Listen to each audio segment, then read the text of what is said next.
Hey there, Internet people, and welcome back to Green Wing Gaming, or welcome if you're new. Today's a Friday video, and for those of you new to the channel, Friday is where we like to play tabletop games. And so today we are continuing our march through Rangers of Shadowdeep. If you haven't been here before, last week we just finished the Incinerator mission pack, which was like it's the first of many expansions to the main rulebook that we've played through. Before that, we were just playing through the stock standard missions in the core rulebook.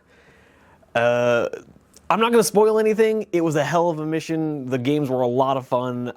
Some of my favorite videos that I've filmed so far. So I would really recommend going back and watching some of the earlier Rangers of Shadowdeep games if you haven't been here before. But even if you want to just start here, that's totally fine. Just understand, I explained how this game works in the very first video, and I'm not planning on repeating myself. So, fair warning, I hope you already know how Rangers of Shadowdeep works. But anyways, today we are heading into a new mission pack. This is okay, so Incinerator wasn't actually the first expansion ever written, and this one that we're about to do isn't the second, but it's the second one we're doing, and it's called Blood Moon.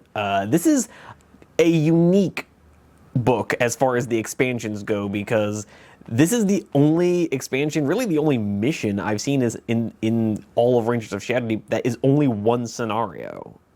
Usually there's at least two, but for this one it's kind of like a one-off. It's literally meant to be like your ranger has just gotten back from their other longer adventures, gets summoned in the middle of the night to deliver an important message, and on the way gets stopped for basically a side quest.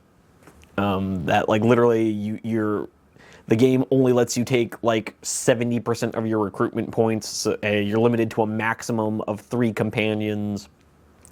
The whole thing is very themed. It's meant to be like very much a side quest, just kind of an interlude, all themed around like Halloween, like almost like you're playing through a choose your own adventure Halloween book.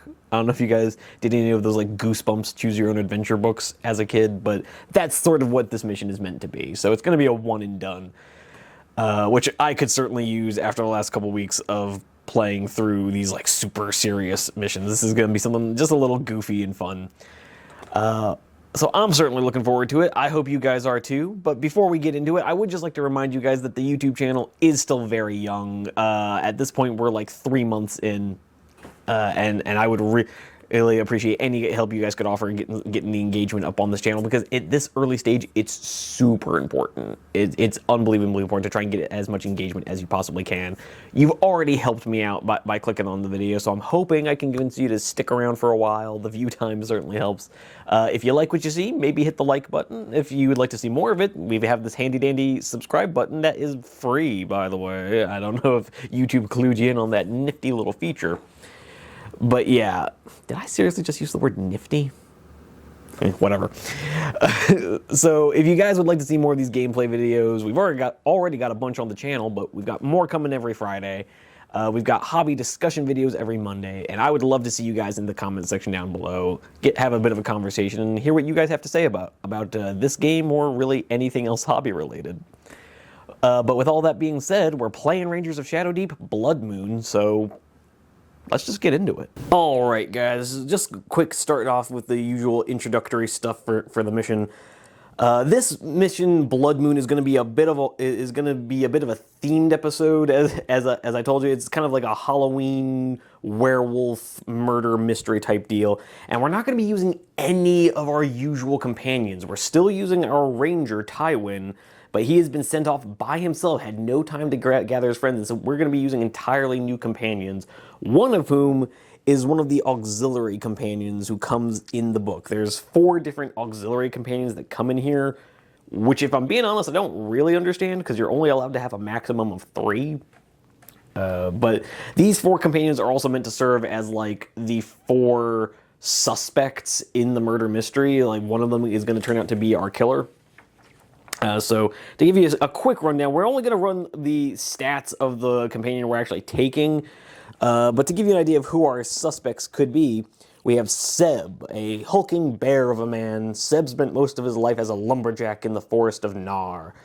Once the Shadowdeep appeared, however, he shouldered his axe and joined up. He is very disheveled looking, and his clothes are badly torn. So, a hulking local lumberjack, and then we have Coven. Coven served in the Standard Army until he lost 3 fingers on his left hand in a knife fight. He had been living in retirement for several years before the Shadowdeep appeared, and he once again picked up his sword. So we have a retired veteran coming back to serve his king and kingdom. And then we have Nicolin. The 5th son of an aristocratic family, Nicolin failed at every trade his family set up for him. The coming of the Shadowdeep was almost a blessed excuse for him to escape from his family and strike out on his own. Nicolin is noticeably better dressed than the others and wears several expensive rings on his fingers. His smile is marred by a missing tooth. So we have a oddly out-of-place nobleman's son who has joined the reserves to try and redeem himself for his life as kind of the least of his siblings. And then we have the actual auxiliary character we're going to be taking with us. And that is Orla. At just 18 years old, Orla is young to be serving in the auxiliary, but in this time of crisis, anyone who can shoot a bow or wield a sword is welcome to join. Despite her youth, striking red hair, and slender build, Orla is an experienced hunter. So I brought her along because I had a fitting archer model. I didn't really have any models that fit the other guys. And also, I just really think ranged firepower is going to be useful here. So she's got a pretty standard stat line: move of 6, fight +1, shoot +2, armor 11, will +3, health of 10. She's got a bow, quiver, dagger, light armor. She's got +4 to her tracking and a +3 to her stealth. So a pretty useful ranged character to be bringing along. The other 2 companions we brought along are, I guess I'll show off the models real quick. So this here is our Orla model. You can understand why I thought she'd be so fitting for the scenario.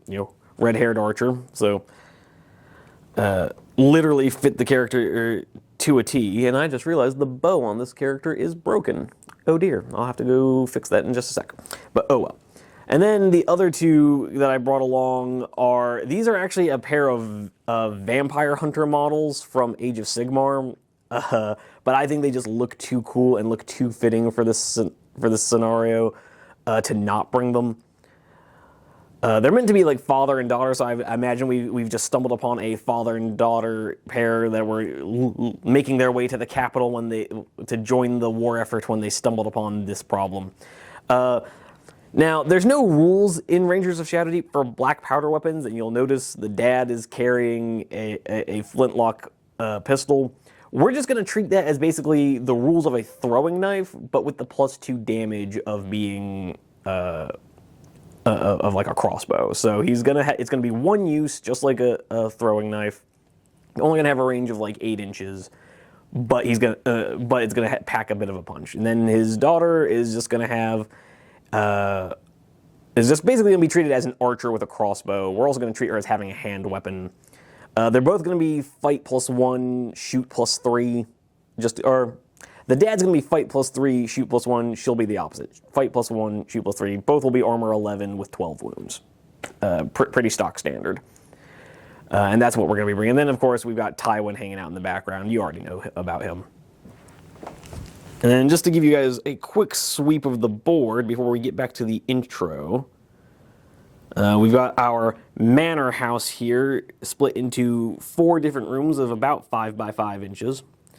With kind of a stables off to the side, a small pond over here, a little roadway leading up to the main door where we've got a ruined cart and a hill. We've got some giant rats. We've got a menacing looking wolf overlooking the terrain, and just some random trees we've got sitting around. And yeah, that's going to cover the board, but getting back to the actual mission itself, let's just go ahead and read the mission intro here. Mission 1, Blood Moon. Your captain summoned you in the middle of the night and gave you a letter that must be delivered to an army unit camped towards the northern end of the border with the Shadowdeep. With limited time to gather your companions, you set off immediately, racing through the rocky hills and valleys. You speed on through the dawn and stopped only briefly for a quick meal and rest before you set off again. Pushing your weary legs onwards, you watched as the sun slowly sank behind the hills. Thankfully, a full moon shone in the night sky and helped guide you onward. You were just about to call for another rest when you stumbled upon a small group of auxiliary troops huddled around a fire. The troops looked up at your approach, and you saw hope alight on their grim faces. A tall man, well-dressed, stood up to speak for the group. Your arrival could not be more fortuitous, as we gravely need your help. We are all that is left of a small garrison set to defend High Rock, a little village just over the hill. Last night, a pair of werewolves descended upon us. They tore through the village and the rest of our company. We did our best, but we were no match for them.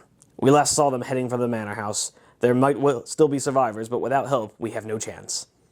While you were loath to delay your task of delivering the letter, you could not ignore such a call for aid. So like I said, this is literally just we stumbled upon a side quest on our way to do something honestly more important.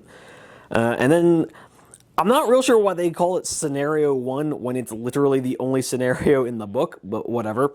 So Scenario 1, Claw and Fang. Following the lead of the 4 auxiliaries, you move quietly over the rocky hill and look down upon the dark village and looming manor house. Everything is shadows and gloom. For a moment, nothing seems to stir. No wind, no life.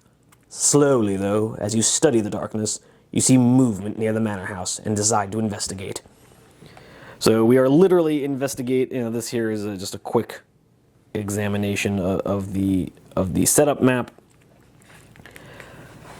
And the special rules are nothing particularly special. The front door to the manor house is locked. We can either do a pick lock target number 10 or a strength target 12.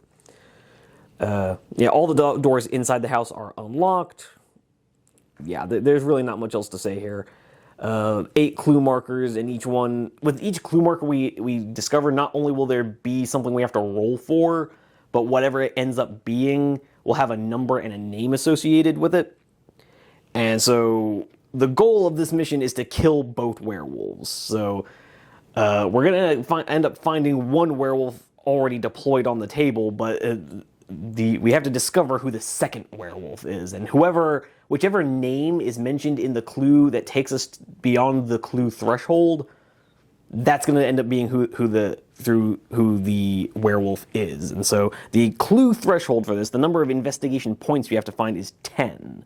So when you hit 10 investigation points, whoever is named in the clue that got us there ends up being the villain. So we're going to end up playing it just that the other 3 auxiliary characters are kind of like waiting in support in the woods over here, while Tywin and his 2 erstwhile companions join Orla to make the approach towards the manor. But with that fairly long-winded intro out of the way, we're just going to go ahead and get into turn 1, and I'll see you guys in just a sec. Alright, getting started right in turn 1. One thing I should mention is that this scenario does not really have a turn limit. We just go until the mission is over. So this one could drag on a while, but the event card deck is limited. There's a total of, I think, 12 cards, so I don't see this mission really going past 12 turns. The board is fairly small and not super crowded, but we'll see how this all ends up. So we're going to jump right into the Ranger phase. And I think we're just going to go ahead and start trying to clear out the barn over there. I think that's a pretty good place for us to start. So we're going to start off...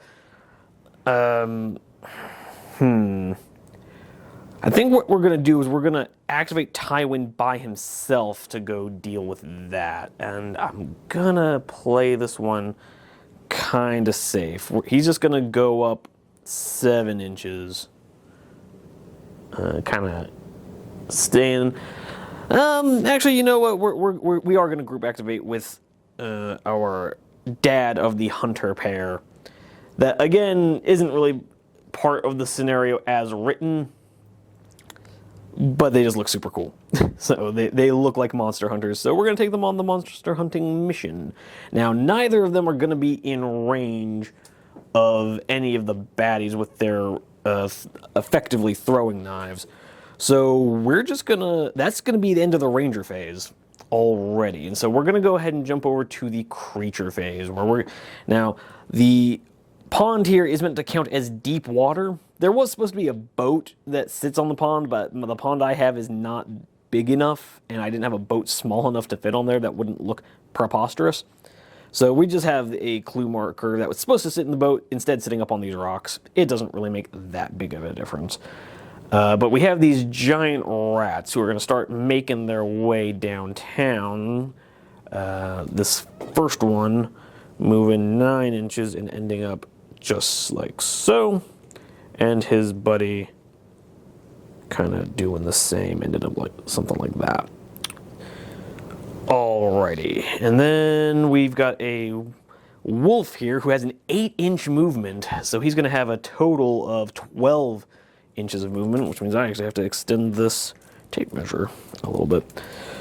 Easily one of the fastest models we've encountered so far, so he is going to go from here and end up all the way over there. He's already catching up with these rats, although if someone can explain to me how this wolf is not immediately devouring a giant rat like it's the best dinner he's ever seen, I'd appreciate it, because it doesn't make a lot of sense to me, but whatever. And now we have, again, the at this point, ubiquitous Tyrannid stand-ins for pretty much any insects that this game might want us to use. So they're going to move the standard 9 inches. They have a 6-inch move base. So that's going to get them all just beyond the fence, because rules as written, these guys cannot try to stay behind cover. They must move as quickly as they possibly can towards the good guys. So we are now going to go into our companion phase, where we're going to have our 2 archers hopefully start to thin the ranks ever so slightly. So we're going to start with our daughter here, who, again, her name I cannot for the life of me remember. I cannot remember, the Von Orsteins is, I believe, what their family name is, but I don't remember their individual names. So daughter with a crossbow is going to just dial up a shot towards, I'm not too worried about these rats with their fight +0, but that wolf is a fight +2, so she's going to dial up a shot against him with her shoot +3. So we're just going to roll these dice right in here. Shoot +3 to fight +2. Come on. No! She starts off rolling a natural 1. Not a great start to our campaign. Or, to our scenario. And then her second action is just going to be to start reloading the crossbow. Meanwhile, Orla is going to dial up a shot to the farther rat. She's going to be shoot +2 to the rat's fight +0.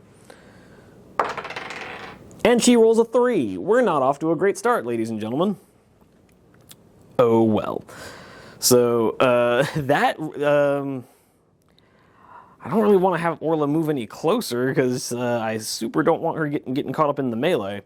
So yeah, we're just going to have Orla hang out with our archer friend over here and hope that they get better aim in the near future, because otherwise this is going to be a real ugly scenario. And so now we've reached the end of the turn, so we're going to turn to the deck of scary things, where we have drawn the red jack. So you'll give me one moment. As usual, I have to whip out the book, find out what the hell the red jack does. So the red jack... Red jack. Place a wolf in one randomly determined corner of the table. So we're going to handle this the way we always handle this. We'll call this corner over here 1 through 5. The corner over by the house will be 6 to 10, and clockwise like that. So what do we end up rolling? We roll a natural 20. Of course, that literally means a wolf is about to pop up right behind our heroes. So, awoo. So, okay, things not off to a great start, guys, but it could be worse, I suppose. But with that all being said, we're certainly off to a spicy start, and we'll just have to see how it goes going forward into the next turn. All right, here we are going into turn 2. Things looking extra spicy for our boys. We're going to go ahead and have our daddy monster hunter fire off, because we're going straight into the ranger phase, so we're going to be starting with Tywin, group activating with the monster hunter. Let's call him Olaf, why not? So Olaf fires off his pistol at the wolf bearing down on him. He's going to be a shoot of +1 to the wolf's fight of +2. So I'm just hoping he can roll well and then maybe do some crazy good damage.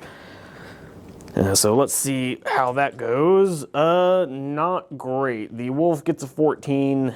12 becomes a 14. Olaf rolls an 8, becomes a 9, and his pistol is wasted. In that case, we're actually going to have him back up 6 inches for his second activation to just kind of come over here and try to help out with his daughter about to get ambushed by a wolf. In the meantime, Tywin is going to press on alone, and he's just going to move up into contact with that first fly and see if his newly acquired fight +5 can be enough to deal with the fly on its own. It's only armor, It's only armor 6 and health of 4, so it's not going to be that hard.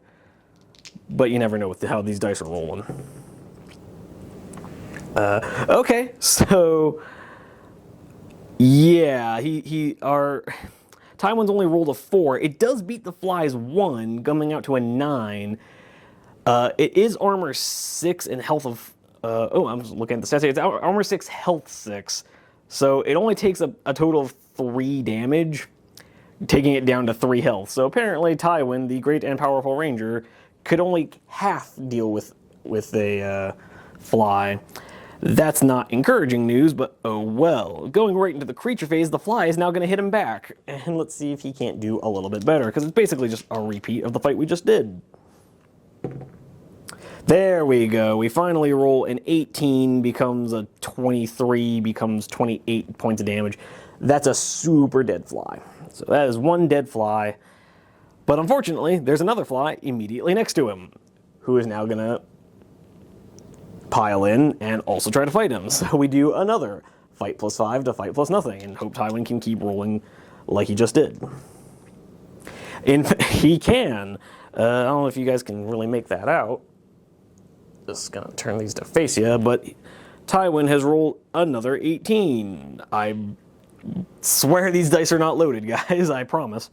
But that's gonna be another 28 points of damage, so he's gonna one-shot that fly. And then the wolf and the fly are kind of equidistant, but we're just gonna go ahead and do the fly while we're finishing up over here.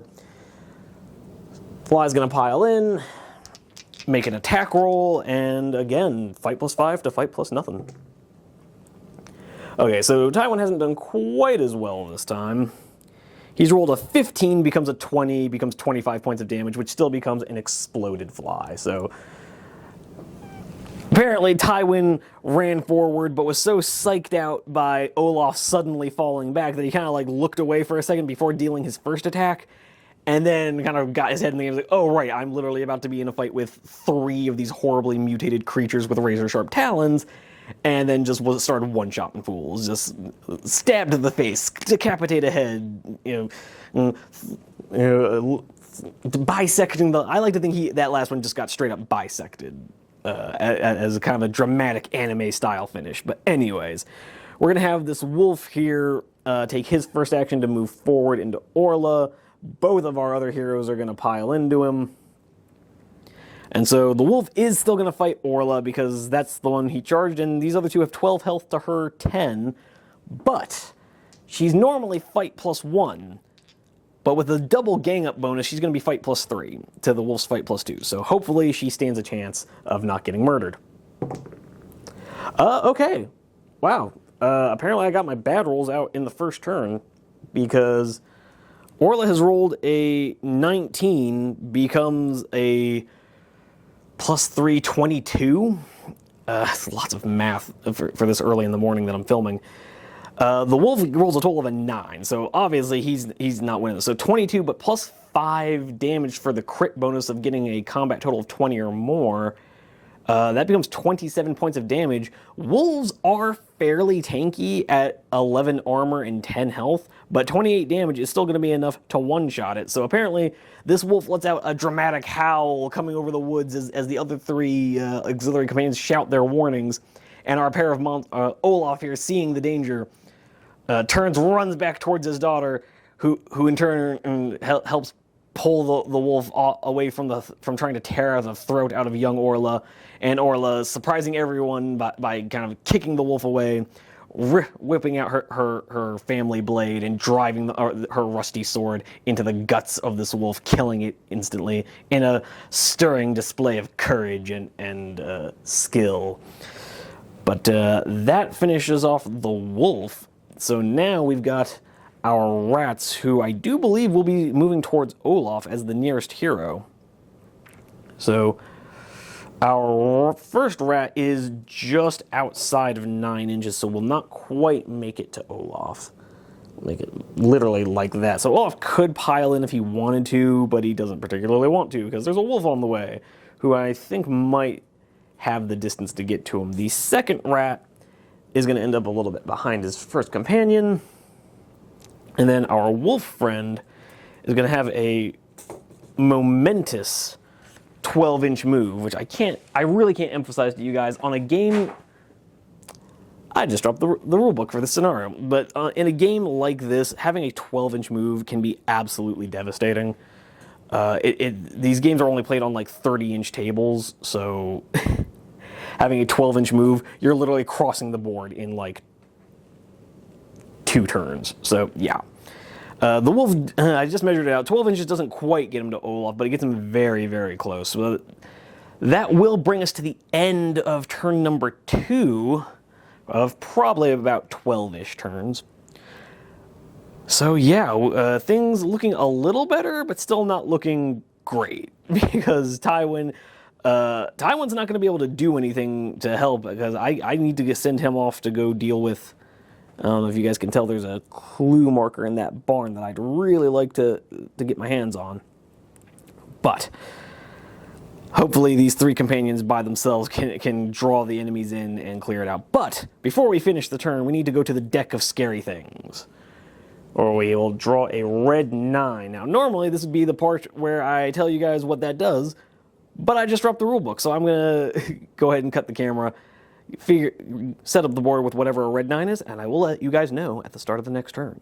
Here we are at the start of turn 3, guys, and it turns out that what red 9 did, it says that a nearby animal corpse explodes, and a giant fly must be placed next to a randomly determined hero. Now, we rolled it up, and ended up rolling for Orla, who then needed to make a movement check, target number 14, to try and keep that fly out of base contact with her, and she rolled a 5. Which was not quite enough. Even with her 6-inch move, that only comes to a total of 11, so she didn't quite meet the target number 14. However, so that means this fly is going to be in base contact with her, so that's a bit of a problem. But before we deal with any of that, we are going to be doing our ranger phase, where Tywin, just seeking to get things moving, is going to take the... I actually don't know if it matters. He's gonna end up taking the dash action. No, he's not, because either way he's gonna have to double move to get to that treasure token. So he's gonna just take a normal double action move, 10.5 inches, which will get him to the treasure token. So Tywin is gonna just end up over like that. But he will have to spend an action next turn to actually unveil that treasure token. So we go right into the monster phase, or the creature phase, where we start with the fly. Fight plus 0 to Orla's fight plus 1. Let's see if she can't roll a little better than she did on her movement check. She does. She cranks it. She gives us a natural 20, which is a good thing, because the fly rolled a 19. With her plus 1, that's 21, becomes 26 damage. So yeah, obviously. So literally, menacing howl from a wolf. The 2 monster hunters turn to try and save the hapless local girl, only to find her gutting and skinning a wolf before a giant mutated fly comes bursting out of a nearby like dead deer, only for her to whip around and just like shove her knife down its throat and tear its head off. So apparently Orla is actually secretly the deadliest person here. This stuff keeps happening between Thaddeus the Crow and Orla the Archer. I don't even know what this game is anymore. But moving on with the creature phase, we're gonna have this first rat pile into Olaf, only to have his daughter come diving to pile in and stop anything bad from happening to dearest papa. So, anyways, he's normally fight +3. Now, right now, they're the same number of wounds, so I'm just going to have the rat fight Olaf because that's who he charged, it's who he was closest to, so it just makes sense to keep him as the target. So we're going to have the rat fighting Olaf, who, with the gang up bonus, is going to be a fight +4 to the rat's fight +0. So let's see if Olaf can show everybody what he's made of. No, he cannot. He rolls a total of an 8 to the rat's total of a 10. Yeah, he's armor 11, so he doesn't take any damage, but still, how embarrassing. Now, the second rat is going to pile in on his daughter, who is going to be fight +1 to the rat's fight +0, so let's see what happens here. Okay, well, and apparently the girls here are showing the old man what's good, because his daughter, let's come up with a name with her, Ingrid and Olaf. Sure, that's vaguely medieval sounding. So Ingrid has rolled a 19, +1 becomes a 20, becomes 25 points of damage. So this rat comes charging up, and she literally just uses her crossbow bolt as a bayonet, spearing it through the eye, killing it instantly. How embarrassing for Olaf. But the wolf here is going to take one action to move into Olaf. Now, there's no one here who can now pile in. The rat is sort of blocking his daughter from helping, so it's just going to be Olaf's fight +3 against the wolf's fight +2. Let's see what we can do here. Come on, Olaf. Don't let the girls completely show you up. Okay, Olaf has finally decided to get his head in the game and has rolled an 18 to the wolf's 8. With his +3, that's going to become a 21, become 26 points of damage. Even with the wolf's 11 armor and 10 health, that is a dead wolf. Olaf just sheathes his pistol, draws his trusty steel blade, whips it out, and absolutely guts this wolf while his daughter is busily wrangling with the surviving rat. But that will get us to the end of the creature phase, and continuing the tradition from turn 2, the creature phase has thus far been far deadlier for the creatures than it has been to us. So I'm not real sure what to make of that, but there's actually not really any baddies left on the board except for that rat. So I guess we'll just go ahead and have Olaf once again try to redeem himself and take out this last remaining obstacle on the table. And so he's going to be, again, fight +4 to the rat's fight +0, thanks to his daughter basically holding the rat down, saying, "Here, Papa, I hold it for you." And still, he just can't get it done. This time the rat has rolled a 16, so he's going to take 5 points of damage to go down to 7 wounds. Oh dear, I think Ingrid is about to learn that her dad is not the monster hunter she thought he was. And that means Olaf burns his second action. He's just going to be stuck there for the rest of the turn. So Ingrid is now going to fight. She's now up to fight +2 against the rat's fight +0. Let's see if this rat can continue to be a menace. Yeah, sort of, but the rat thankfully rolls a 10. She's armor 11, so it causes no damage. So she's also going to have to burn her turn and not really move. Now, Orla is not going to try to shoot her companions, so I guess she'll just kind of run around here and see if she can't show these two what's up. I swear to God, if Orla somehow ends up being deadlier than the 2 monster hunters, I don't know what I'm going to do with this footage. But anyways, Orla is normally fight +2, or sorry, no, she's shoot +2, fight +1, becomes fight +3, so let's see what she's got. Not much. She's got She's got a roll of a 6, becomes a 9. To be fair, the creature is only armor 6, so it takes 3 points of damage, but is still very much alive. So that's kind of annoying. Actually, hold on. Now that I think about it, did either of them? No, I can't remember if the other two rolled high enough. If either of them won their roll off or could have potentially done some damage there, but we're not going to go back and check, so we're just going to keep moving along. But that does bring us to the end of our companion phase, where somehow in the creature phase, our heroes were able to kill a rat, kill a wolf, kill a fly, just deal all kinds of damage, and then now in their own phase, they can't deal with one rat between the 3 of them. But yes, we're going to go ahead and hop over to the deck of scary things in the event phase, and yeah, it's going to be a red 3, which let's look what that does. Red 3. Place a werewolf in room D in the corner opposite the treasure token. So room D is referencing the rooms over here. The room with the door is A, this is B, C, D. There's a treasure token on the interior corners of each room. So the werewolf, let's see if we can't back that up. Okay. So the treasure token for room D is right there, and the opposite corner would be right there. So we will be putting a werewolf there in just a moment. But as I said, the front door to the manor is locked, so the werewolf actually won't be able to get out. So we're gonna have to be looking at some of the randomized movement for this werewolf. But yeah, that brings us to the end of the turn, and I will see you guys in the next one. Going into turn 4, and we still have our 3 moron companions stuck fighting this rat.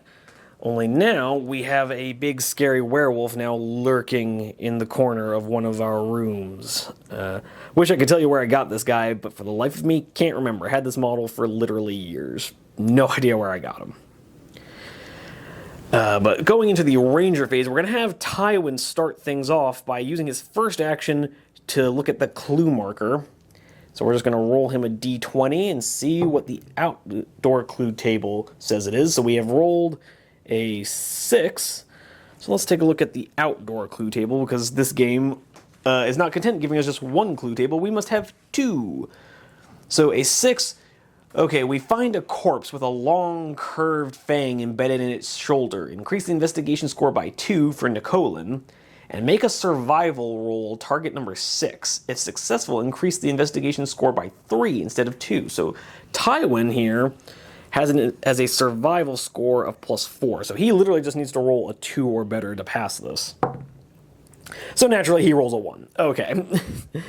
So Tywin is going to increase the survival score by just 2, because apparently he could not roll, because I can't believe we actually rolled a 1 just there. God damn it.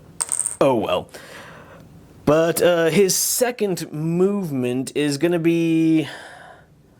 I think this time we actually are going to use his dash action to give him a 9-inch move. Get him to about here.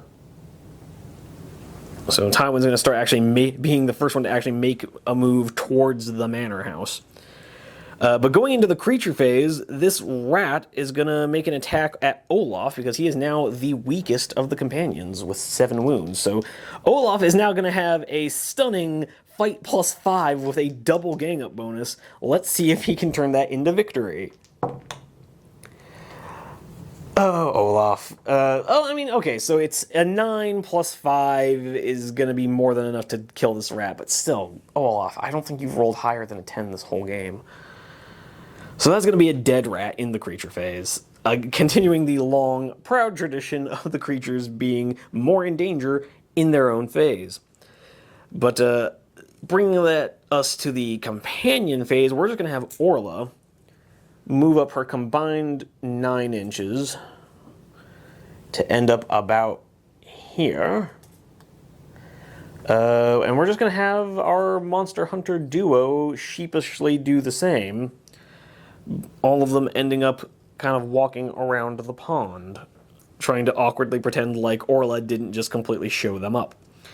But with that being said, that brings us to a very quick end to turn 4, and I'll see you guys at the start. Well, hold on, what am I thinking? We haven't done the deck of scary things yet. Forgive me, viewers. Where we have drawn the Red King. I feel like that can't possibly be a good thing, but let's find out.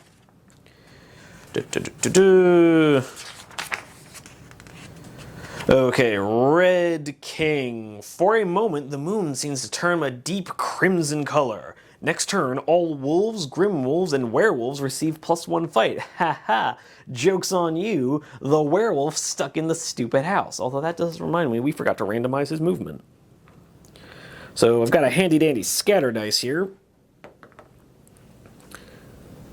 Alright, apparently he's just gonna stalk over into this room over here. letting out a vain roar as the crimson moon drives him stir crazy, and there's nothing alive outside to join his howl. But with that being said, we had things going pretty well so far, guys. I have played this mission through before with some friends, and it normally doesn't go this smoothly. I'm not really sure what's going on here, other than Orla being the surprise badass of the party.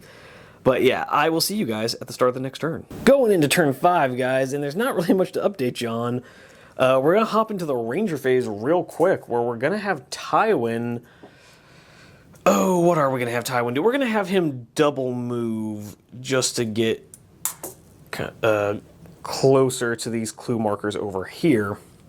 So he's going to end up by this cart, because there's a total of 2 clue markers over here, one on the hilltop, one in the cart, and our companions are close enough to deal with the one by the pond. So we're going to have our creature phase real quick is just going to consist of rolling a scatter dice, where our werewolf is going to start stalking towards this room now. So he ends up over in this room, letting out a angry, restrained snarl as he can't seem to have any fun of his own. So going into the companion phase, again, this turn's going to go by real quick. Orla is just going to walk up and interact with that treasure token as her second action. Roll a quick d20 to find out what that is. So we've rolled a 1. See what that means on the table. You discover a corpse that has been savagely mutilated. There's a scrap of clothing clutched in the corpse's hand. Increase investigation score by 2 for Seb. Make a perception roll at target number 6. Now, Orla does not have any training in perception, so she's going to need to crank a 6. And she rolls a 3, so we will not be getting whatever was meant for in that perception roll. And we're just going to remove that. We increased the investigation roll by, I believe it was 2, so we're at a total of 4 right now. And we will just keep moving right along. We're going to have Olaf and Ingrid move up their total of 9 inches. They're going to make like this to start come around joining our ranger, hoping they can convince him that Orla isn't actually a much more valuable member of the party. But that brings us to the end of the companion phase, so now that takes us to the event phase, where we turn the deck of scary things. And we have a red ace. Let's find out what that means, you guys. Turn this camera to face the heroes who are clearly dreading what this is going to be. Place a werewolf in the barn in the opposite corner of the clue marker. If a werewolf has already been placed due to a random event, place a wolf instead. So we are going to place a wolf, because we already have a werewolf. And so it turns out Tywin somehow missed this giant gray wolf snarling in the corner of this barn. Apparently Orla really is the MVP of this party. So we're just gonna get things set up for the next turn, and I will see you then. Top of turn 6, guys, and we've got a wolf getting ready to come leaping out at our companions, none of whom are in range to help Tywin, to group activate with Tywin, so he's just going to be activating alone. He's going to dart right by the cart with his 7-inch move, just enough to get him in range of the clue marker on the hilltop here. So he's going to come up there, deal with that clue marker, actually being the only one here seemingly interested in actually solving the mystery of who the second werewolf is. So he rolls a 20 on his investigation roll. So let's see what 20 is on the outside clue table. 20. You find the body of a dog. Its jaws are filled with long red hairs and increase investigation score by 1 for Orla. So let's see, we're currently at investigation of 5. And we'll have to see what that last clue marker brings us. But that is going to be Tywin's full activation. Bring us to the creature phase, where, real quick, let's just randomize the movement of our wolf. I guess that's kind of off that away. So he's just going to stalk into the room by the door. He's just doing laps around the house, apparently. And then we're going to have our nefarious wolf move his 12 inches and end up right about there. So he like I said, 12 inches, definitely enough to be making a lot of progress across such a small board. But fortunately, not quite enough to get him into combat range with our heroes. So we now go to the companion phase,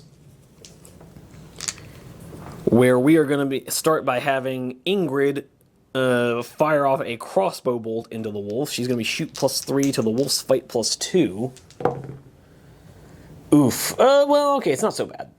So she has rolled a 9 with a +3. That becomes 12. The wolf rolled a 2. If we rolled a 1, becomes a 3. So 12 would normally only be enough to cause 1 damage, but it is a crossbow, so it does +2 damage. And so he is going to end up taking 3 damage, taking him down to 7 wounds, which is not as few as I would like. But oh well, he is now tied with Olaf, I suppose. So there we have our wolf on 7 wounds. We're now going to have Orla dial up a shot, see if she can't do a little bit better as this... Oh, yeah, don't mind me just tossing a dice around and destroying the board. Orla is going to see Ingrid whip around, fire off a crossbow bolt into this stealthily approaching wolf, and then she's going to draw back her bow and fire an arrow into it, see if she can't finish the beast. She's going to be shoot +2 to the wolf's fight +2. No, the shot goes wide as she rolls a 7, becomes a 9. The wolf rolls a 16, becomes an 18. So yeah, her shot goes completely wide. And growing frustrated with her missed shot, she draws her blade and charges in. Olaf, seeing the madness of this young girl, draws his blade as well, waving his torch around, and rushes in to help. He will now be gaining a gang-up bonus of +4 against the wolf's fight of +2. So let's see how this goes. Okay. It worked out because the wolf has rolled a 12, becomes a 14. Okay, so Olaf didn't need the gang-up bonus, but he rolls a total of a 19, which minus the armor of 11 is going to be 8 points of damage, which is going to be just enough to kill it. If we'd done 2 points less, he would that wolf would still be here. But dead wolf. So yeah, Orla fires off an arrow, misses completely, lets out a frustrated growl, and charges forward, looking to tackle it with her blade, only for Olaf to beat her to the punch, ramming his sword through the wolf's guts, as Ingrid is over here reloading her crossbow. But that does bring us to the end of the turn. We are still keeping the board nice and clear, and we'll have to come over to the deck of scary things to see what happens next. And we have drawn a red queen. What does the red queen demand of us? Red queen. Place a wolf in a randomly determined corner of the table. Oh dear. So, handling the usual process, guys. 1 to 5, 6 to 10, 11 to 15. 15. Okay, so we're going to have... Excuse me while I rearrange the dead pile over here. I don't want to confuse our viewers. So over here, we're going to have another wolf come piling out, headed for Tywin. And I forgot to remove that treasure token. Okay, so that's not ideal, but it could be worse. Tywin's a tough bud. And, alright, I will see you guys at the start of the next turn. Going into turn 7 here, and we have Tywin squaring off with this vicious wolf. Obviously not anywhere near his companions. They've kind of been wandering in the dark here, wondering where the hell Tywin has gotten off to. He's just going to activate and move forward into the wolf. I'm just going to leave him kind of a little farther than I normally would, because this slope is not kind to my minis. Oh no. Okay. The slope of this rock is not always the kindest to my minis, particularly because Tywin is an old metal mini from Metal King Studios. So yeah, he's gonna be awkwardly facing his butt towards the wolf. I promise he's not actually trying to moon it, as fitting as that would be in this scenario. So his first action is just going to be to move into contact with it. He's going to use his fight +5 against the wolf's fight +2. So let's see how this goes. Okay, so the wolf rolls a 2, becomes a 4. And Tywin has rolled a 19, becomes a 24, becomes 29 points of damage. So that's just a super dead wolf. Tywin's showing us why he's the ranger now. But with that being said, our werewolf here is going to randomize his movement in the creature phase. And he's just going to stay right where he is because I've rolled a bullseye. And we're just going to have Ingrid here move over to the table. Now, there's only 2 possible results on the outdoor clue table now, so we're just going to do this a 1 to 10, 11 to 20. And we roll a 1. So let me hop over to the outdoor clue table while I give you guys a nice cinematic shot of the battlefield. Okay, let's see.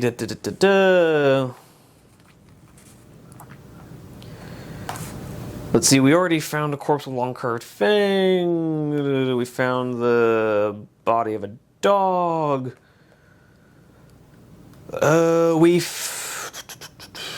Sorry guys, trying to remember which of these I've done. I have discovered a corpse that has been savagely mutilated. That sounds about right, doesn't it, guys? Or wait, no, I'm pretty sure I already did that one. Because we found a horribly mutilated corpse. We found a dog. We found...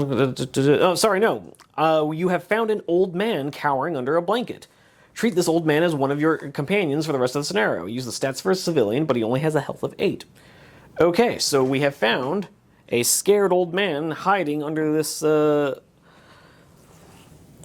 cart here. He comes diving out from the cart and say, "Oh, adventurers, thank God you've come."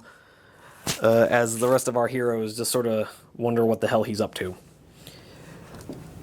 And then that's going to be her 2 activations. We're just going to have Olaf here move towards the door.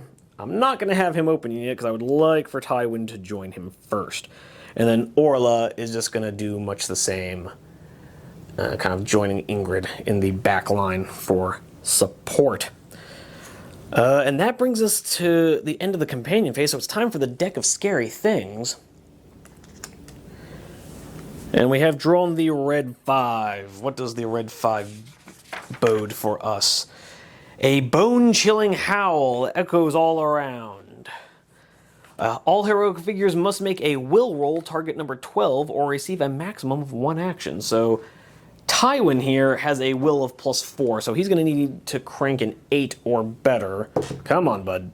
No, he rolls a natural 1, so he'll only be getting 1 activation next turn. Great. Good stuff, guys. Everyone else is will 0, so just looking for 12 pluses. So Orla fails. Ingrid fails. Olaf passes. Olaf is the only one who ain't scared. He's done this rodeo before. He's been on this roller coaster before. Everyone else is I guess we should also do the civilian real quick. So Gramps, how does he fare? Oh, Gramps is also not phased by the howl. He's been dealing with werewolves ravaging his place of employment all night long. One more howl is really not a thing to him. So he's over this. He is so over this wolfy nonsense. But that brings us to the end of the turn, and hopefully we can actually start getting into the manor before we run out of turns. Although, I just remember, even as I said at the beginning, this game doesn't run out when we run out of event cards. We just have to kind of keep going until we've killed a wolf. Or killed the second werewolf. But yeah, with that being said, I'll see you guys in the next turn. Going into turn 8 here, Tywin is uncharacteristically shaken by the howling going on, so he's only going to get the 1 activation, so he's going to move his 7 inches, which is barely enough to get him off this hill. He ends up right there. And apparently it's already time for the creature phase, where our werewolf is gonna move back this way. He smells something interesting in this room. So going to the companion phase, we're just going to have Orla kind of move over to this gap in that wall there. Ingrid's just going to come up like this. Gramps is going to go hang out with the pretty young ladies. And Olaf is just going to impatiently look over at Tywin and say, "Bud, Hurry up. The girls are making us look bad. But that gets us to another quick turn finished.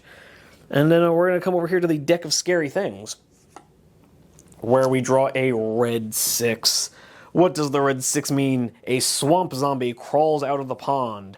If there is any heroic figure in the pond or in the boat that I was supposed to have here, but I don't, place a zombie in combat with a random heroic figure in the pond. If there are no heroic figures in the pond or boat, place the zombie adjacent to the pond at the point closest to a heroic figure. So I will get that done and set things up for the next turn, but I will see you guys there just shortly. These turns are going by quick. Okay, so starting off in turn 9, we've got Tywin making for the door.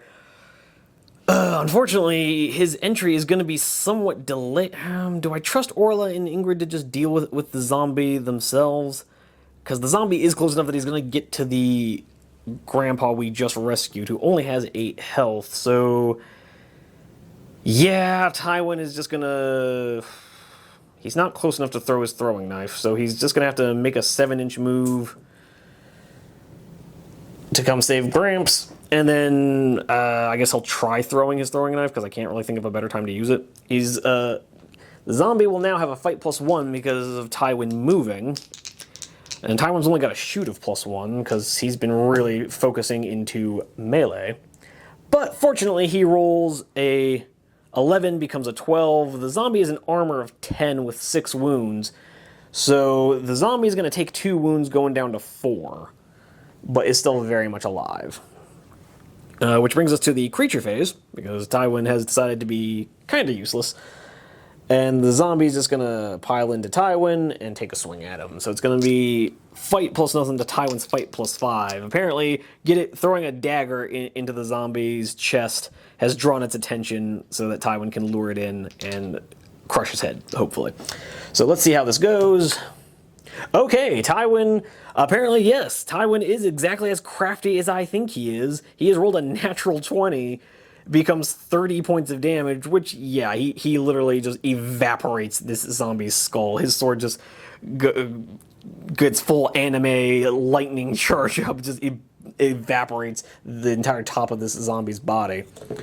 Or for you more realism-based gamers out there, he just very nonchalantly swipes his blade forward in a casual diagonal slash, taking the zombie's head off its shoulders. But I prefer the lightning anime charge up, Shindekiro no Wamai, one-shotting this guy. But anyways, continuing the creature phase, the werewolf is going to take a random move again, and just stay where he is. Bringing us to the companions just sort of awkwardly shuffling, wondering why Tywin... you know what, we're going to at least have Olaf step forward and try to unlock the door. It's a lockpick of 12, and Olaf has no lockpicking skill, so let's see if... no, he rolls a 5. So Olaf walks up to the doorway, carefully inspects the lock, and then promptly just bashes it with his sword and wonders why that didn't work. But yeah, so we're going to come over to the deck of scary things now, while our 2 archers are just kind of aiming at the door, wondering when Olaf's going to figure out how to open it. We've drawn a red 4. Red 4. A bone-chilling howl echoes all around. All heroic figures must make a will roll, target number 12, or only have 1 action. Additionally, place a giant rat adjacent to a random corner of the manor house. So this is going to be an outside corner of the manor house, so we're going to... That's going to be 1 to 5, 6 to 10, and so on. So 12. So the rat is going to show up on the far side. It's going to end up way over here. Not really a threat. And that brings us to the end of turn 9. We'll see if Tywin can get his head in the game and actually get inside this house 9 turns later. But with all that being said, we've reached the end of turn 9. I'll see you guys in the next turn. And here we are, start of turn 10, going into the ranger phase. We're finally in a position where we could group activate if we wanted to, and of course, that's the moment where we don't want to. So Tywin is just going to move 7 inches, get himself into base contact with that doorway. And he is also going to try and pick that lock, but we're going to pop his focus heroic ability, which is going to give him a +8 to a skill check once per game. So it's normally a 12. Now with a +8, he just needs to crank a 4 or better. And he rolls a 2. Oh dear. We're going to Hand of Fate reroll that, because I just need to get in the door. Come on.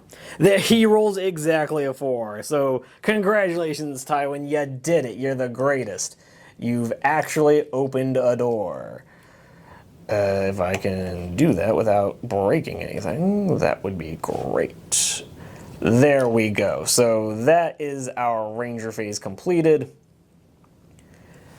And the werewolf still cannot see them, so in the creature phase, yeah, the rat can't see anybody, neither can the wolf, so they're both going to have randomized movement. Let's figure out what the rat's doing. He's staying still. Yeah, he's just sticking there. Well, there's a slightly more pointed black arrow on that side, so he's just going to move 9 inches this away, ending up something like that. Now, the werewolf is going to end up staying still, because I think inside the house that makes sense. Now, our companions are going to flood into the house, because there's clue markers to be found. And so Olaf is going to move up, get himself into contact with that book there, and roll himself on the Manor House clue table. So what does he find? A 13. So what is in the Manor House clue table for number 13? A bloody handprint has been smeared down the walls, seemingly missing a finger or two. Increase investigation score by 3, taking us all the way to 8 for Coven, and make an armory roll target number 6. If successful, the figure finds a large silver dagger. The figure can use this dagger in place of its normal weapon for the rest of the scenario, even if it has no item slots available and doesn't normally use a dagger. After the scenario, it may be given to any figure that has an item slot that can normally use a dagger. Okay, so we found a silver dagger, which, well, hold on, we have to, if we roll a 6 or better, we have found a silver dagger. We have rolled a 10. So our investigation is up to 8, and we have found a silver dagger for Olaf, which is good because the wolf is allergic to silver. It would normally have all incoming damage, but because he has a silver dagger, he will be able to ignore that particular ability against the werewolf. So the monster hunter, I don't know why a monster hunter didn't already have a silver dagger for fighting monsters, but whatever. So that's him done. We're going to have Orla move next. She's just going to double move 9 inches to get to that doorway. She's going to hopefully start investigating some other clues. And then we're going to have Ingrid do much the same, just moving in to the house and then up next to her dad as he's admiring his handy-dandy silver dagger.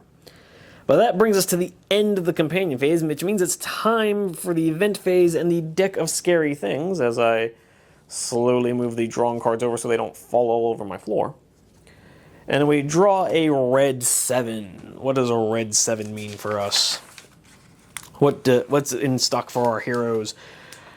The heroes hear a scream, and suddenly a young boy pops up from under the wagon. Treat this figure as a companion for the rest of the scenario, having 6 health. So a small child has popped up under that wagon. Apparently Grandpa just like totally abandoned him as soon as he saw some pretty ladies where he's like, later kid, and just dipped, and now the kid is finally coming out after him, realizing it might actually be safe. But that disturbing prospect aside, I'll have to look to see if I even have a little boy mini. But yeah, I'll see you guys at the start of the next turn.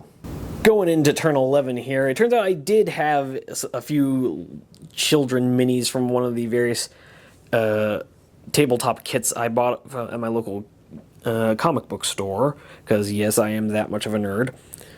But our 2 civilians are out here just kind of doing them.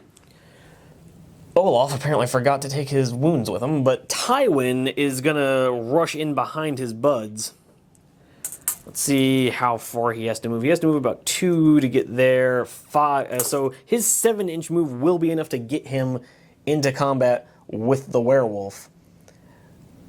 I'm not sure this is a great idea, particularly because we've used up our Hand of Fate, but whatever, we ball. So Tywin is going to come in there, and we're just going to go ahead and have him pop his Frenzied Attack ability, giving him an additional +5. Bear in mind, he's already a +5, so he's going to be +10 to his attack against a werewolf who is a fight of +4. So let's see if Tywin can't make this work. Okay, so the werewolf has rolled an 8, becomes a 12. Tywin has rolled a 13, becomes a 23, becomes 28 points of damage, minus the werewolf's armor of 11, that's 17. That gets cut in half to 8 damage. Now, or no, sorry. Let's see, 23 becomes 28. The werewolf is actually armor 12, excuse me. So that gets chopped down to 16 wounds, gets still chopped to 8. Still chopped to 8 damage. So the wolf goes from 14 wounds to 6 wounds. So that's a little disturbing that the best that the Tywin could do barely chopped this werewolf in half. I'm not loving what's about to happen to Tywin in the creature phase, because the creature phase is now upon us. And, well, let's see. First of all, we have to randomize movement for our rat, who still can't see anything. He's going to move kind of over like this, because that tree marks the edge of the table. But now our werewolf is about to take a swing at Tywin. So, fight +4 to fight Tywin's fight +5. Okay, it's still gone Tywin's way. Apparently, Tywin, after having come over to this hill, spotted a wolf, gutted it with a single swipe of a sword, came charging down the wolf to save Grandpa from a approaching zombie, gets very annoyed with his companions that they're not seeming to do anything, runs over, kicks that door open so hard that it somehow opens outwards. Then as his buddies flood in to start looting the place, he just hears a growling sound coming from that room, comes dashing around the corner with a mighty shout and just drives his swords home with a desperate thrust straight into the wolf's gut, or wolf's back, who then turns around and howling in rage to try and take a swing at Tywin. But Tywin's ready with his shield raised and rolls a natural 20, which becomes a 25, becomes 30 points of damage, becomes 9 points of damage, becomes a dead wolf. Because 30 minus the wolf's armor of 12 would become 28, which gets cut half to 14 points of... 30 minus 12 becomes 18, becomes... 18 gets cut in half to 9. The wolf only had 6 wounds left. So our wolf lets out a mournful howl as Tywin drives a sword into his back. He whips around looking for payback, his claws bouncing off Tywin's bright shield as Tywin and slashes his sword down into the wolf's leg, driving the point up into its heart, felling the beast with one last mournful goodbye as the baleful red glow in his eyes dies out for the last time. That is a dead werewolf in the creature phase. So once again, creature phase somehow deadlier to the creatures than the hero phase, or the ranger phase. So our little kid and old man are both just going to run for the door, hoping to get the hell away from whatever's out there. And then in the companion phase, we're going to have Orla here move around to that treasure marker there, where she's going to roll. And we'll see what happens here. Okay, so let's roll our d20. We've rolled a 5. So 5 to 8, you find a living but very scared little girl hiding under a bed. Treat the girl as a companion for the rest of the scenario. She has civilian stats but a health of 6. Okay, good thing I brought both of my small children models here, so The little girl comes crawling out from from under the bed, which adds a whole other scary level to the fact that the monster started over there in like this office study, stalked through the bedroom on the way to the dining room with this kid like cowering under the bed. Well, there's nightmare fuel unlocked. But moving swiftly onwards, we're gonna have Ingrid move into base contact with the treasure token in that room over there, and we're going to roll another d20, where we've rolled a 12. Okay, on the manor table, the A12 says, you find a headless corpse flung across a bed. From the tan lines on its fingers, you notice that it wore several rings that are missing. Increase investigation score by 1 for Nicolin, but make a perception roll at target number 8, and if successful, increase the investigation score by 2 instead. So we need to make an investigation score of 8 or more. Well, let's see if we can actually pass one of these rolls. We roll a 19, so we have passed the investigation score, or passed the perception roll, which does bring our, that 1 would have only taken us to an investigation of 9, but because we passed our roll, we are now at investigation level 10. We have discovered the werewolf. Nicolin, the much bereaved youngest son of a nobleman, has turned out to be the werewolf. So as we are investigating this treasure marker in the study, finding the headless corpse, that's when we suddenly hear a howl coming from the woods as Nicolin transforms into a werewolf, slaughtering the other 2 auxiliary companions we didn't take with us, and emerging onto the table as a dreaded and terrible werewolf. Oh, the humanity. And so Olaf, hearing that horrible howl and the screams of their fellows, dashes outside with his silver dagger and torch to find out what the hell is going on. And that brings us to the end of the event phase, so we're going to now resort to the deck of scary things, where we have drawn a red 10. Now, the investigation is over, so now we just keep playing until we kill that werewolf, even if we run out of event cards, which we're likely to do pretty soon. We've only got 2 more. The werewolf is going to be making a beeline for us, because now that we've opened the door of the house serves as a target point for the scenario. So even though this nighttime mission normally has sight lines restricted to 14 inches, this werewolf is still going to make straight for that doorway in the creature phase. But I will see you guys, and we'll play that out in the next turn. And in turn 12, the bloody figure of the werewolf we knew as Nicolin, the disgraced nobleman's son, has emerged from the woods, having slaughtered Seb and Coven. But we start off in the ranger phase, where Tywin is just gonna come out here. He's gonna have a 10.5-inch move, so that should get him to right about there. In the creature phase, I guess we'll do the rat first, because it's the closest. What does he end up doing? He's gonna move towards Tywin. 9 inches. Great. Now the rat figures out what he's doing. Of course he does. Of course he does. To finish out the creature phase, the werewolf, even though wolves in this scenario have a move of 8, the werewolf only has a move of 6. I guess that's the limitation of technically starting out as a human. So he's going to move 9 inches to about there, getting to the pond. And that takes us to the companion phase, where our young man and his gramps are just going to dart into this room. And our scared little girl, I'm assuming the daughter of the nobleman, is going to dart into the dining room with them. Ingrid is going to move her 9 inches to just come join her father. And Orla, not wanting to be left out of any fight, is going to move like an inch, 5 more inches, followed by another 4. So yeah, she's just barely going to make it out the front door to this wall.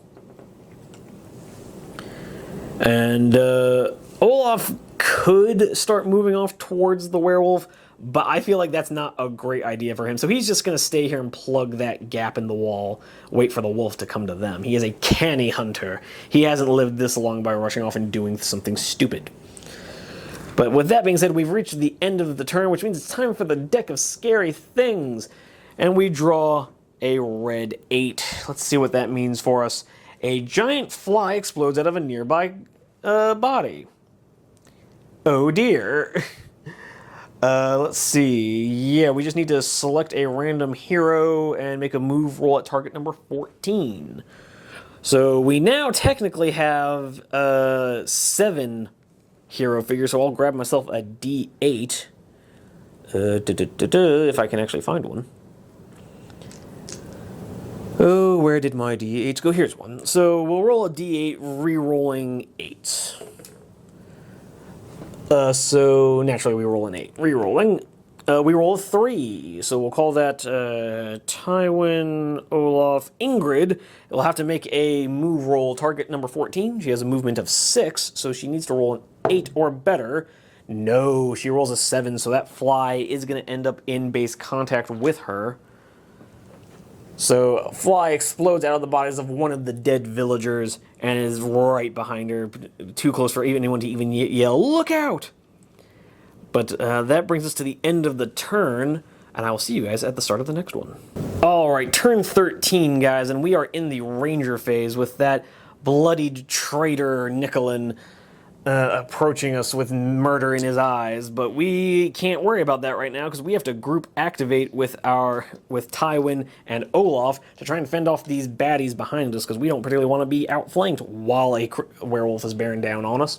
So Tywin is just going to hop the fence, or he's just going to go around actually and come to the rat at this side, and he's going to fight with his fight +5 against the rat's fight +0.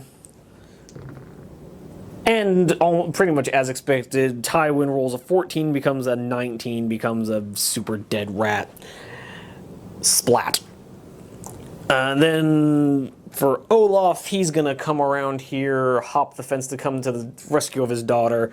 With the gang up bonus, he'll be a fight +4 against fight +0. See if our monster hunter can't show what he's made of.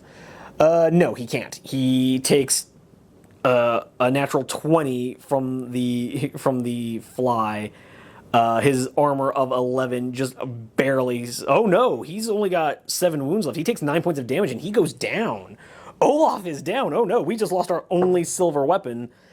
Fortunately, Olaf has rolled a 17 on the out-of-action table, so he's not dead. He does not die such an ignominious death. He just, we'll just say he tried to hop, he in a panic turned around, saw his daughter being attacked, tried to hop over that stone wall, and instead slipped, fell, hit his head, and is going to wake up super embarrassed. But that does bring us to the creature phase, where now that fly is going to take a swing at Ingrid, who is only fight +1 to its fight +0. So let's see if she's about to join her father as I drop my d20 on the ground. Don't mind me. There we go. So let's roll this up and see how she does. Okay, it's not so bad.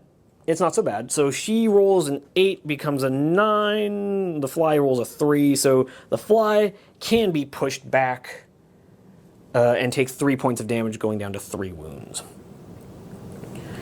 Then we have to have our werewolf move in 9 inches.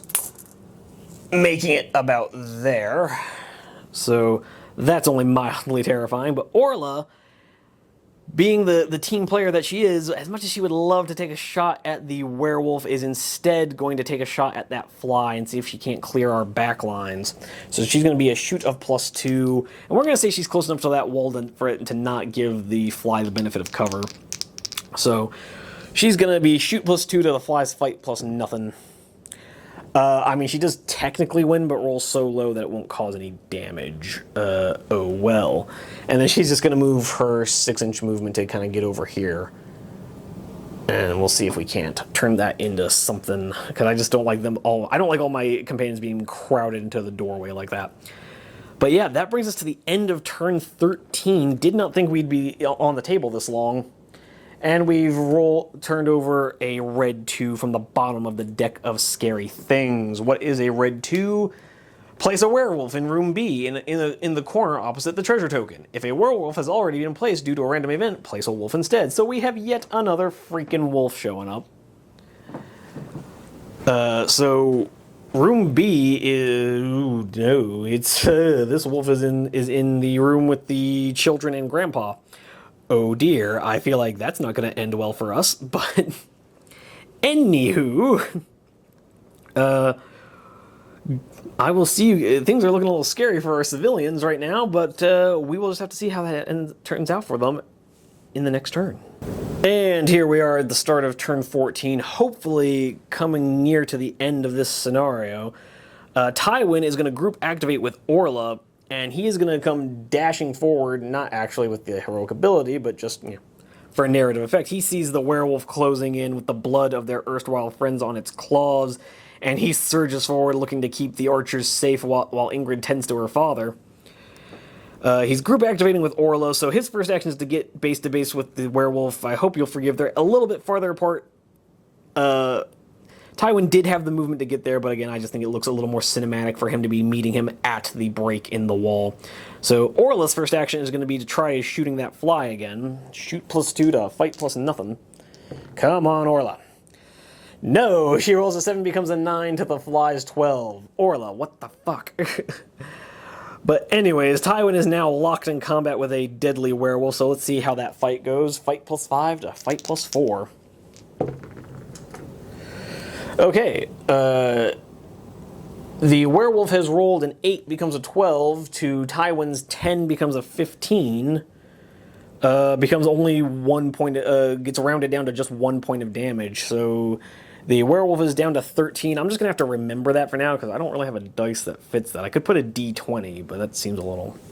you know what, we'll put a D12. Let's get a different D12. Put a D12... and a red 1. So he's down to... because 15 minus the thing's armor of 12 would take it to 3 damage, but that gets cut in half to 1.5, which then has to round down to 1.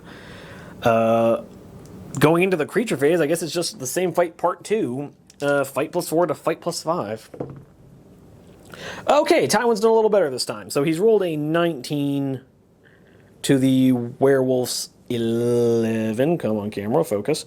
Yeah, so a 19 to an 11. 19 becomes 24, becomes 29, becomes 17, becomes 8 points of damage. Out from 13, ooh dear, down to 5 wounds. So this werewolf is down to 5 wounds remaining in its own phase. Again, continuing the tradition of the creature phase being deadlier to the creatures than the ranger phase. But now our fly is going to go back in trying to get a piece of Ingrid. Fight +0 to her fight +1. Yeah, Ingrid apparently is not having it, is furious that this fly had the nerve to knock her father unconscious, rolls a 14, becomes a 15, more than enough to finish off this 3-wound fly with its armor of 6. Okay, so we at least don't have to worry about the fly anymore, but we do still have our ranger tied up in combat. And Ingrid here is just going to use her turn to run up and get Tywin some help, so he'll now be having a gang up bonus, so he'll be fight +6 in the next turn. Which, rather than cutting for this turn's been pretty quick, we're just going to go ahead and go straight over to turn 15. Ranger phase, we're going to group activate with, well, actually, we're in range to group activate with everybody. So Orla is going to come around for her first action. Then Tywin, now fight +7 with a double gang up bonus against the treacherous Nicolin, is going to be fight +7 to fight +4. Still a bit of a wet noodle contest. Is only going to do 1 point of damage because his 7 +7 becomes a 14, becomes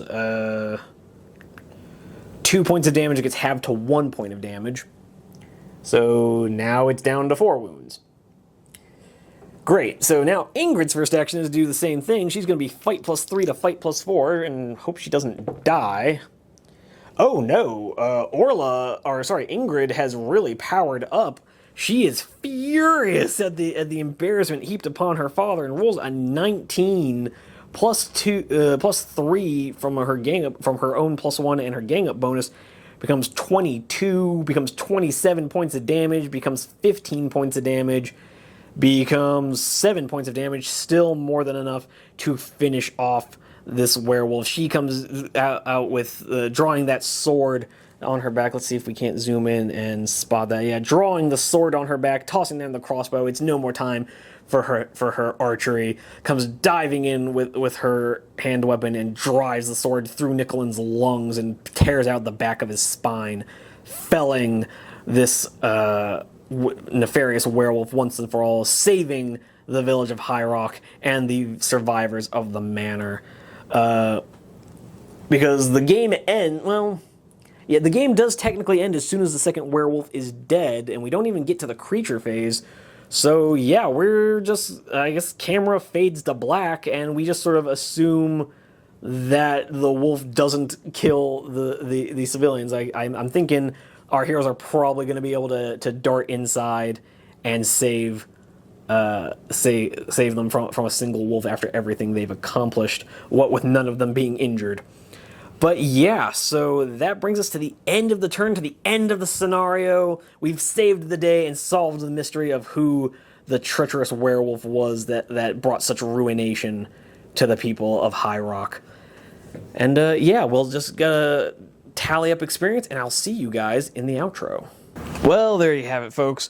We've reached the end of the Blood and Moon mission, and things went about as good as could be expected. Tywin has finished his little side quest to save the local villagers, has put down the werewolf menace, and found some slightly bumbling companions. Olaf the monster hunter turned out to be not quite the monster hunter he appeared, even with his badass pistol and torch, not doing a whole lot of damage. Meanwhile, his daughter absolutely dropping fools, including one of the werewolves. But yeah, we have successfully completed our mystery and got out of there with minimal damage. Only Olaf being removed, and he made a full recovery. So yeah, I probably am going to add these companions into the rotation, into the roster. They're not, two of them, Olaf and Ingrid, probably aren't going to join Tywin, just because he is kind of, he doesn't really have anything like the recruitment points to bring them along. But it's plausible that he brings them back to the capital, where Lady Sakai might bring them into her service, because she could probably do with some handy monster hunters going forward.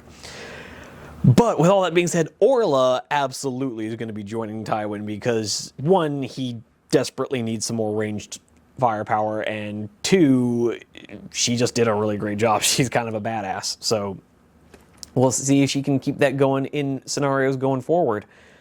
But with all that being said, we've reached the end of this adventure. Tywin did not quite level up. We received 120 XP this time, so a lot, but just shy of enough to get him to level 7. But there's always next scenario.